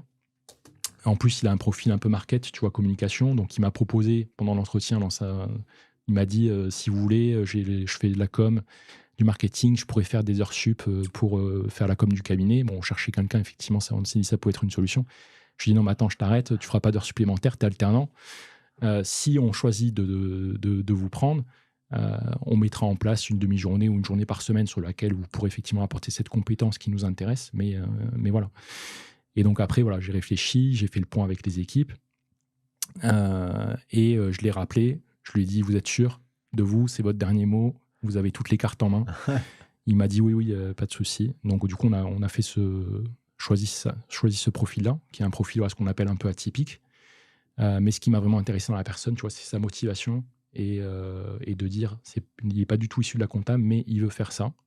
Il va y avoir des choses à rattraper au début de la formation, lui réapprendre les bases. Mais il m'a appelé, tu vois, avant d'arriver, 3 semaines avant, parce que du coup, on l'a rencontré en septembre. Après, il avait sa rentrée, donc il a commencé mi-octobre, je crois. Et il m'a dit, est-ce qu'il n'y a pas des trucs que je peux lire, des bouquins? Bon, je lui ai dit, t'écoutes Counter, les des chiffres. Je te prends la formation. Et donc, du coup, là, il était quand même dans cette démarche-là, tu vois, intéressé, motivé. Et donc, ça, c'est un élément important. Parce qu'une personne qui est motivée, même s'il lui manque des compétences, ça, tu vois, tu peux toujours le rattraper. L'inverse, souvent, bon, c'est plus difficile. Ouais. On recrute sur les hard skills, on licencie sur les soft skills, mais du coup, c'est bien d'avoir les soft skills. C'est ça. Et puis après, les hard skills, ça peut venir, quoi. Ouais. Bon, après, moi, c'est vrai que peut-être c'est une erreur, hein, mais moi, c'est vrai que je recrute beaucoup sur. Je ne fais pas passer de tests, tu vois, de tests techniques, mais je recrute beaucoup sur la personne. Je cherche une personnalité, voilà, quelqu'un. Justement, c'est quoi c'est quoi ta lecture quand tu vas recruter quelqu'un où tu sens que à la fois elle va apporter de la valeur au cabinet, mais que toi aussi tu vas pouvoir lui apporter de la valeur et que le groupe aussi en lui-même pourra apporter de la valeur à la personne qui rentre, parce que tu parlais des 3 composantes. C'est ça. Ouais. Le collectif. Bon, après, voilà, moi je suis pas psy, je suis expert comptable. Non, mais c'est quoi ta sensibilité, tu vois, ton intuition? C'est plus, c'est une question de feeling. Déjà, c'est comprendre. Enfin, déjà, la personne, quand elle arrive, c'est est-ce qu'elle s'est déjà renseignée sur le cabinet? Est-ce qu'elle sait où est-ce qu'elle va atterrir, etc. Après, ça va dépendre de son parcours. Si elle était déjà dans un cabinet auparavant, c'est comprendre pourquoi est-ce qu'elle veut partir. Ah, c'est plus facile, là. Voilà. Mais c'est déjà comprendre pourquoi est-ce qu'elle veut partir et est-ce que ses motivations de partir correspondent, nous, à nos besoins de la faire venir. Oui, bien sûr. Pour pas qu'il y ait toujours cette notion-là de déception, etc. Et après, voilà, c'est plus un échange. Alors, c'est vrai que jusqu'à il n'y a pas longtemps, là, je pense que ça s'est un peu calmé, mais on était plus dans une phase où quand tu recevais des candidats en entretien, tu avais l'impression que c'était toi qui passais l'entretien et pas le candidat. Ça, l'entretien, il dure 1 heure et demie. Le candidat, il arrive, il se présente, et après, c'est toi qui te vends, en fait. Aujourd'hui, le candidat, il a tellement de choix que c'est le cabinet qui doit se vendre, et c'est vrai que c'était une relation. Là, j'ai l'impression que ça s'est un peu calmé. Mais voilà, c'est quel intérêt le candidat porte au cabinet. On lui explique bien comment on travaille. Donc, du coup, moi, quand il y a l'entretien, tu vois, je lui montre comment on bosse, quels outils on utilise, qu'on peut être amené à faire, quelles sont les missions sur lesquelles il peut être amené à intervenir. Après, ça dépend du profil, mais une fois qu'il a gagné en compétences. Et en fonction de sa réaction, de son intérêt, est-ce que c'est quelqu'un qui est curieux, qui pose des questions, je prends la décision après de le prendre ou de ne pas le prendre. Mais après, c'est que comme aujourd'hui, du coup, la plupart les derniers recrutements qu'on a fait, c'est des personnes qui sont venues de la part de gens qui sont déjà chez nous. Ça facilite aussi, du coup, le process. C'est comme quand tu as un client qui te recommande. Bon, normalement, la reco, tu vois, le deal, il est fait à 90%. Carrément. Parce que c'est quelqu'un qui, normalement, partage les mêmes valeurs. Même des fois, tu vois, il y a des collabs qui me disent, je connais telle personne, mais je pense pas qu'elle va correspondre par rapport à ce qu'on... Enfin, par rapport à ce que vous attendez. C'est un filtre hyper intéressant, tu vois. Voilà, parce que le mec, je sais pas, il sort tous les soirs jusqu'à 3h du matin, il va arriver le matin au cabinet, il va être un peu fatigué. Mais du coup, c'est un filtre qui est intéressant, parce que les équipes savent ce qu'on recherche comme profil, et si ça peut coller aussi. Et donc là, du coup, tu as quand même plus de chances que ça fonctionne. Après, voilà, avec cette méthode-là, je me suis jamais trop planté, à part une fois, du coup. Mais c'est comme ça aujourd'hui que je fonctionne. Après, à voir à l'avenir, effectivement, si on met en place des tests de compétences ou des trucs un peu plus techniques pour valider quand même certaines choses. Et Raphaël, c'est quoi la partie que tu as envie de jouer là pour les 5 prochaines années, du coup? Parce que là, tu arrives quand même à un stade, je trouve, assez critique, tu vois, même psychologique. Est-ce que tu as envie de passer à l'étape suivante? C'est quoi un peu la vision là, du cabinet? C'est vrai qu'on arrive un peu à un step où tu es un expert comptable fondateur, 10 personnes. Donc, avec en plus une croissance à absorber, tu vois, on fait, je sais pas, cette année, on va finir à 30-35% de croissance. Donc, ça va nécessiter, pareil, de mettre en place des ressources en face, etc. Donc là, la vision, c'est aujourd'hui, je pense qu'on est équipé, enfin, en tout cas, on est organisé pour voir venir sereinement toute cette partie-là, facture électronique, etc. Le défi demain, ça va être la formation des collaborateurs et adapter, tu vois, les compétences. Après, l'objectif, voilà, en tout cas, mon objectif, c'est de rester un cabinet à taille humaine, ce qui fait, entre guillemets, notre force. Aujourd'hui, on voit il y a beaucoup de cabinets qui sont sur des marchés de niche, tu vois, des accompagnements très spécifiques. Et je crois qu'aujourd'hui, les clients, c'est ce qu'ils recherchent. Si tu veux être partenaire de ton client, voilà, il faut quand même garder cette approche-là qui soit suffisamment humaine. Et donc, l'idée, voilà, c'est d'arriver. Là, on est dans une phase, tu vois, où, pareil, on l'a fait peut-être à l'inverse, mais je suis en train de processer pas mal de choses au sein du cabinet, de mettre en place, voilà, pas mal de formaliser pas mal d'éléments pour avoir ensuite toutes les bases pour pouvoir, du coup, convertir et faire évoluer le cabinet sur une structure qui sera, je pense, une structure à 15 ou 20 personnes. Mais déjà, si tu passes à 15 ou 20, tu vois, tu te poses la question de savoir peut-être qu'il va falloir faire rentrer quelqu'un en complément pour arriver à absorber ça. Parce qu'à un moment donné, tu peux pas... Ouais, la journée, elle dure 12 heures. À un moment donné, tu peux pas faire ça. Donc l'idée, voilà, c'est, je pense qu'on a tous les éléments en main aujourd'hui pour affronter tous ces changements techno. L'idée, ça va être de convertir tout ça pour apporter plus de valeur à nos clients. D'ailleurs, tu vois, on a mis en place une fois, il y a 15 jours, Alexis, du coup, que tu connais, Slama, est venu nous faire une formation sur la partie développement commercial. Parce que là aussi, tu vois, c'est quelque chose qui n'est pas forcément inné chez nous. Et là, pareil, ça a été aussi une demande des équipes. D'accord. À un moment donné, on a abordé un sujet de problématique de tarification. Il y a quelqu'un dans l'équipe, je crois que c'est Élise, du coup, qui a dit, tiens, ce serait pas mal si on avait une formation sur ce sujet-là, parce qu'on n'est pas forcément à l'aise dans le cadre de notre cursus. Mais ce n'est pas forcément développement commercial pour vendre. C'est développement commercial pour comprendre le client, comment écouter le client, en fait, comprendre son besoin, et sur la base de ce besoin-là, arriver à convertir en mission complémentaire. Ouais, je vois. Hyper clair. Au mois de janvier, on a une formation pareille sur tout ce qui va être IA, du coup, parce qu'aujourd'hui, on utilise l'IA dans tous nos process. Les collabs aussi utilisent ChatGPT, etc., de leur côté, Perplexity, Claude. Mais l'idée, c'est de voir comment est-ce qu'on peut, du coup, aller plus loin et automatiser au maximum avec un cadre, parce qu'aujourd'hui, chacun utilise ça de son côté. Donc, c'est pas forcément top. Mais c'est voir comment est-ce qu'on peut, du coup, optimiser cette utilisation et arriver à automatiser pas mal de choses qu'on a en tête. Tu vois, aujourd'hui, il y a 6 mois, j'ai demandé aux équipes, on a fait un point, je leur ai dit, on va essayer d'automatiser pas mal de process qui sont assez chronophages, parce qu'il y a des choses qu'on refait tout le temps dans la journée, dans la semaine. Donc, listez-moi, en fait, chacun ce que vous pensez qu'on pourrait faire. Et l'idée, ça va être soit de le faire nous, soit de trouver un prestat qui va pouvoir nous aider derrière à aller vers ça, pour gagner toujours le plus de temps possible, fluidifier au maximum, et eux pouvoir leur dégager du temps. Hyper clair. Du coup, il y a 10 ans, tu avais un deal avec ta femme. Tu disais, écoute, t'inquiète, je suis entrepreneur, je vais être libre, j'aurai du temps. Du coup, 10 ans après, comment tu arrives aussi à dégager du temps pour toi? Moi, je suis pas bon dans ça. Donc, je lui ai vendu ça il y a 10 ans, effectivement. Je lui ai dit, ouais, t'inquiète, je vais être entrepreneur, je vais avoir du temps. Profession libérale, je vais travailler le matin à 10h, je rentre à 16, je vais chercher les enfants. Du sport. Je vais chercher les enfants à l'école, je vais faire du sport, machin. Bon, au final, la réalité, c'est pas du tout celle-là. Après, il y a des gens qui arrivent à le faire. Après, ça dépend, comment tu veux. Enfin, moi, je voulais quand même, du coup, développer le cabinet. Ouais, bien sûr. Le faire évoluer, etc. Mais j'ai pas réussi à mettre ça en place, tu vois. C'est vrai que ça, c'est un truc que je regrette. Tu vois, aujourd'hui, tu as 3 enfants. Bon, il faut quand même passer du temps avec eux et trouver les moyens d'arriver quand même à allouer un certain temps à la famille, qui est un élément important. Je dirais jusqu'à il y a peut-être 6 mois, on n'avait pas la structure de cabinet qui était suffisante pour que moi je puisse prendre assez de recul, tu vois, et dire, OK, à un moment donné, je vais bloquer tel temps ou tel temps dans la journée. Aujourd'hui, on arrive à une structure de cabinet où 10, avec l'équipe que j'ai et la manière dont fonctionnent les gens dont ils travaillent, je sais que si à un moment donné, j'ai besoin de prendre du recul et de bien séparer les choses, je peux le faire. Ah, c'est cool. Ça m'est arrivé, tu vois, avant de bosser le dimanche ou le samedi. Là, tu vois, je vais... Résolution 2025, prendre du temps pour faire du sport, passer plus de temps avec la famille, etc. Mais c'est vrai que voilà, c'est quelque chose... Moi, j'ai toujours été un gros bosseur. Je compte pas mes heures. Après, je demande pas ça aux équipes. Par contre, tu vois, si ça m'arrive de faire des mails des fois le soir ou le week-end, je fais un envoi différé. Je veux pas que le Ah, c'est collab clair. il reçoive le mail à 8h50 le samedi matin. Tu m'étonnes. C'est con, mais Qu'est-ce qu'il fait là, lui au moins ça respecte, tu vois, Son droit à la déconnexion. son droit à la déconnexion. Moi, après, si je veux bosser 80 heures, c'est mon problème, ou 50. Mais ouais, il y a cette difficulté-là quand tu es entrepreneur, Ouais, c'est clair. expert comptable fondateur d'un cabinet de 10, effectivement, de libérer suffisamment de temps pour arriver à gérer tous les sujets en même temps. Donc, il faut aussi apprécier, aussi aimer le chemin. Tu vois, il faut aimer son métier profondément parce que quand tu l'aimes et que tu aimes la mission que tu es en train de réaliser, tu as quand même un peu moins la sensation de travailler. Et comme tu as moins la sensation de travailler, du coup, ça te permet de travailler un peu plus. Et des fois, tu es un peu trop passionné. C'est ça. Et donc, parfois, la passion, tu vois ce que je veux dire, quoi. Bon, après, hier, tu vois, on prenait le taxi pour arriver à l'aéroport. Donc, on discute avec le taxi. Le gars, on lui dit, on est expert comptable.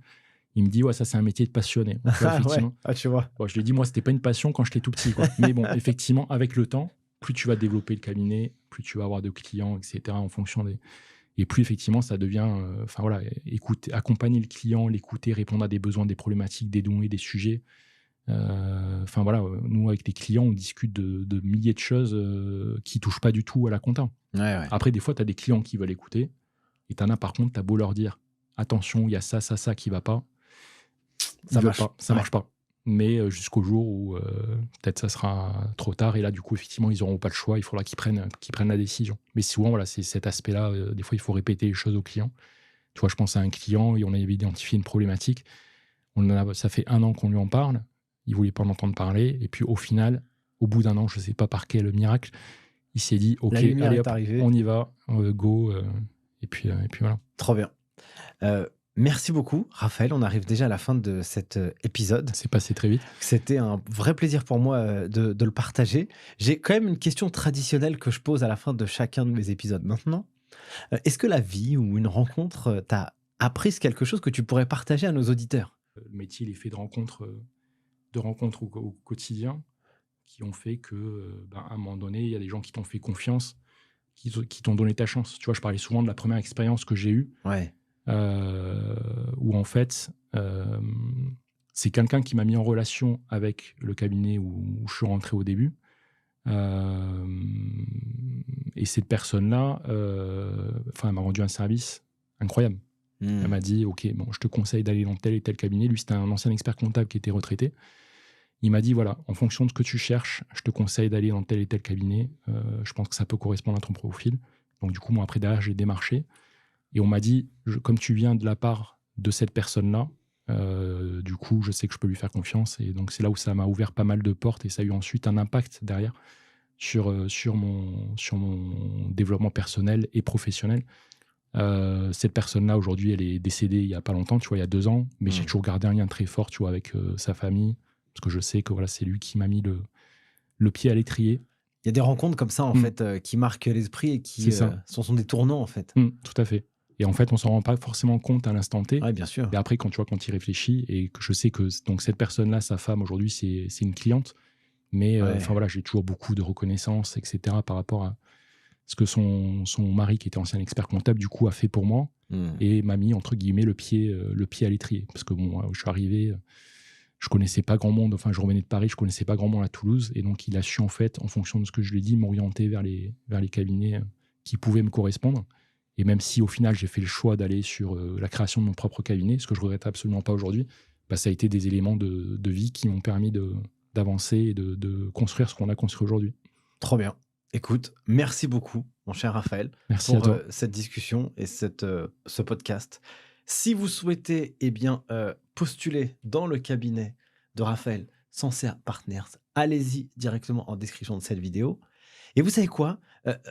Sancerre Partners, c'est typiquement le genre de cabinet diamant où on va pas voir partout, mais où à l'intérieur, il fait bon vivre de travailler. Et donc là, vous avez aujourd'hui l'illustration totale de la vraie vie d'un cabinet de 0 à 10 collaborateurs avec une perspective demain de ce qui peut se passer avec des éléments à construire, etc. En tout cas, voilà, c'était pour moi aussi important d'avoir une personne comme toi et d'avoir le discours d'un expert comptable, fondateur, solo, qui est parti il y a 10 ans en arrière et donc qui a créé sa propre histoire avec ses équipes. Aussi, si vous souhaitez voir ces équipes eh ben, il y a un autre épisode qui arrive aussi sur Counter où vous allez vraiment avoir l'histoire de 3 collaborateurs du cabinet. Donc je vous invite vraiment aussi à regarder cette vidéo. Si ça vous a fait kiffer, eh bien n'hésitez pas à me le partager, à envoyer les 5 étoiles parce que ça donne de la force et ça permet encore une fois d'aller chercher des invités toujours les plus inspirants. Mille merci, je vous dis à la semaine prochaine et prenez soin de vous. Ciao!